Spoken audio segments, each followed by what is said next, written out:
Hey guys, so in the last video I shared what value I got from traditional Chinese martial arts training and how that's impacted my life. And that was a response video to YouTuber Ranton, who said that he'd become disillusioned with Shaolin Kung Fu. And a lot of the comments, interestingly enough, were people asking, well, what is real Shaolin Kung Fu? So I thought this is something that's worth unpacking and making an entire video around. Now this question is a lot more complicated than you would think. It's never as simple as just saying that everything that's done at Shaolin Temple now is fake, or everything at the Shaolin Temple is 100% authentic, original, ancient practice.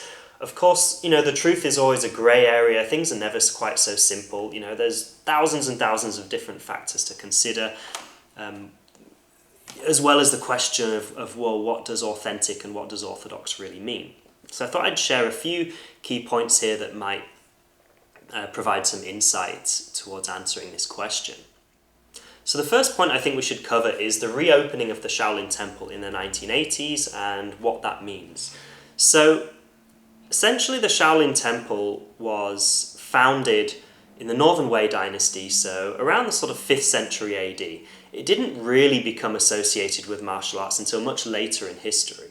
There's been various mentions of monks being engaged in martial art practice going back to the Tang dynasty, so sort of the 7th, 8th century, but we don't really see concrete evidence of solid martial arts practice that's unique to the Shaolin Temple until around the Ming dynasty, which is sort of like 14th, 15th, 16th century, around that sort of time, and more so during the Qing dynasty, which is from the 17th century to the beginning of the 20th century.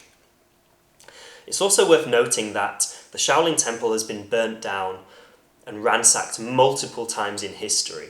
The temple has always had a very complex relationship with the ruling classes of China, and it's fallen in and out of favour with various dynasties, meaning that, when there's been revolutions and wars, it's often been at the forefront of that.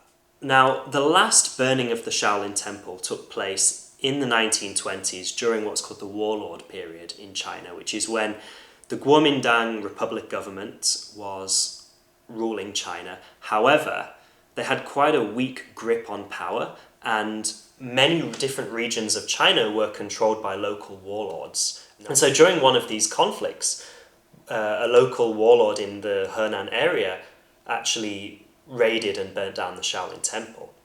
Now, what's important to remember here is that what was burnt down was a set of buildings, a collection of books, an institution. The fact is, a lot of these monks would have fled. Now, it's important to realize as well that the Shaolin Temple isn't an isolated temple. Although it's in the mountains, it's in one of China's most densely populated areas. It's only a short distance from a large town called Dongfeng, and again from one of the historic capitals, Luoyang, and another one, Kaifeng. So there's a lot of huge population centres close to the Shaolin Temple.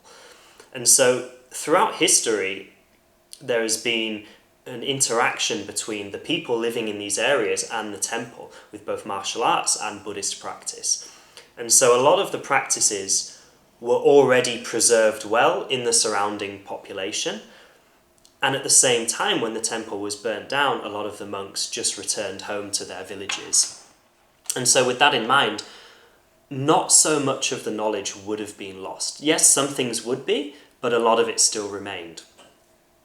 Now, the temple was pretty much abandoned from then up until the 1980s. I've heard from local people living in the area, older people, that there were still some monks in the ruins of the Shaolin Temple, right up until the 1960s and the Cultural Revolution, when the monks were then forcibly moved and sent to the villages to do farm work.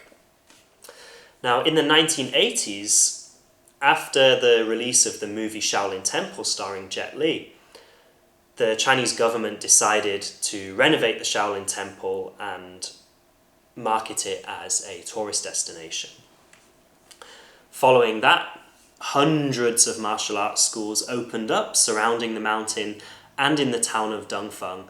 And so if any of you have ever been to Dongfeng, you'll know just how many martial arts schools there. And they've all opened up since the renovation of the temple. Now, what happened at the Shaolin Temple, because they wanted to bring martial arts back to the temple, of course, if they're focusing on the tourist aspect, the martial arts is a big part of it. So they sought out some of the older masters from the local area that still knew the old martial arts styles. They invited them to the temple to come and teach their arts to the young recruits that they were training up. At the same time, they brought professors from the various sports universities in Beijing and Shanghai, who were mostly focused on modern performance wushu. They brought them in as well to standardize a curriculum and create a sort of cohesive whole system. And so the result of this is that the official Shaolin Kung Fu that's practiced at the temple now is a mixture of old folk styles as well as modern performance wushu. And you can see that when you look at a lot of the temple performances. You can see a lot of the acrobatic movements, the animal styles with the tiger and the crane and the leopard and the snake and things like that. Those are all modern practices. Those are not part of old Shaolin Kung Fu. However, if you go and train there or you train in a Shaolin affiliated school, you will also be learning a lot of the old traditional forms such as Tongbei Quan, Luohan Quan, Da Hong Quan, Xiao Hong Quan, etc. Those are all old forms which have a history of several hundred years. Now this brings us on to the question of how complete are the martial arts systems? Well, if you're learning from the official temple sanctioned style from, maybe you're training in China or you're training at a school in the West, then yes, you are learning the traditional forms, but they have been kind of standardized and modernized in some respects. And at the same time, there has become a disconnect between form and application, because in the modern curriculum, application is purely focused on sanda, which is Chinese kickboxing, and the forms are practiced as a separate entity with the goal of conditioning the body, developing better body mechanics, fitness, movement, power, things like that. But there isn't a huge amount of overlap. Now, not to say that some teachers that are teaching that curriculum are not explaining the applications of movements and showing them, but still overall they are categorized as separate things. Now, if you go to the villages and practice the old styles, you will find a greater emphasis on the underlying principles of the movement, the strategies of how to use Shaolin Kung Fu, and actually applying the techniques from the forms in application. So there is also that difference as well. So yeah, I hope that all made sense, and as always, thank you for watching, and I'll see you in the next video.